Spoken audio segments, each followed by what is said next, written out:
কর্মী সমর্থকদের বাড়ি বাড়ি দিয়ে আসছেন নেতারা, বলে আসছেন পার্টির জন্যই ভাঁড়ে টাকা জমাতে। সেই জমানো টাকাতেই পশ্চিম মেদিনীপুরে হবে দলের জেলা সম্মেলন। তৃণমূল কটাক্ষ করে বলছে, এ তো সিপিআইএম এর লক্ষ্মীর ভান্ডার, আবারও সাধারণ মানুষের টাকা লুটের চেষ্টা।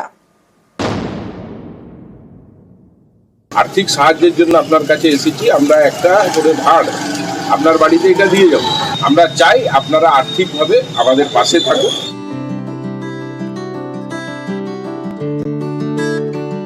কাঁধে লাল ঝান্ডা, হাতে লাল ভান্ডার, প্লাস্টিকের ভান্ডার, টাকা পয়সা জমানোর জন্য পশ্চিম মেদিনীপুরের খড়গপুরে কর্মী সমর্থকদের এমনই ভান্ডার দিচ্ছেন সিপিআইএম এর নেতারা। এই ভান্ডারে টাকা জমাবেন কর্মী সমর্থকরা, সেই টাকায় হবে জেলা সম্মেলন। যতটুকু পারি আমার খরচা থেকে 10 টাকা 5 টাকা যা পারবো এই ভাড়ের মধ্যে সাহায্য করবো, এইটা আমার উদ্যোগ। খড়গপুর শহরে প্রায় 4000 পরিবার এবং গ্রামীণ এলাকায় আরো 2000, মোট 6000 পরিবারে আমরা একটা করে ভাড় দেওয়ার কাজ শুরু হয়েছে। প্রতিদিনকার খরচ থেকে আপনার যেটা সামর্থ্য, এই ভাড়ে আপনারা সেইটা অর্থটা সঞ্চয় করে রাখুন। আগামী 10ই জানুয়ারি আমরা প্রত্যেকের বাড়ি আবার যাব। সেই ভাড় থেকে অর্থ বের করে যত টাকা হলো গুনলে আমরা তার হাতে রসিদ দেবো এবং এই গণ অর্থটা আমরা জেলা সম্মেলনে তহবিলে জমা দেবো।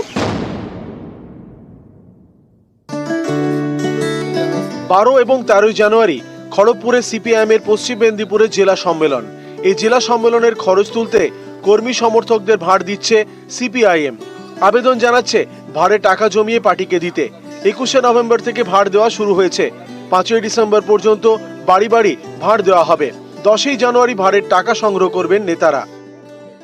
কালীন বেশি টাকা চাঁদা দেওয়াটা তো সবসময় সম্ভব হয় না, সুযোগ সুবিধা থাকে না।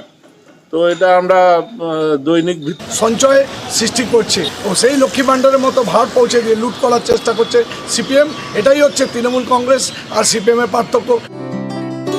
এক সময় নানা কর্মসূচির জন্য টাকা তুলতে দেখা যেত সিপিএম এর নেতা কর্মীদের, তখন ছিল কৌটো, এবার প্লাস্টিকের ভাড়। পশ্চিম মেদিনীপুর থেকে শঙ্কর রায়, নিউজ 18 বাংলা।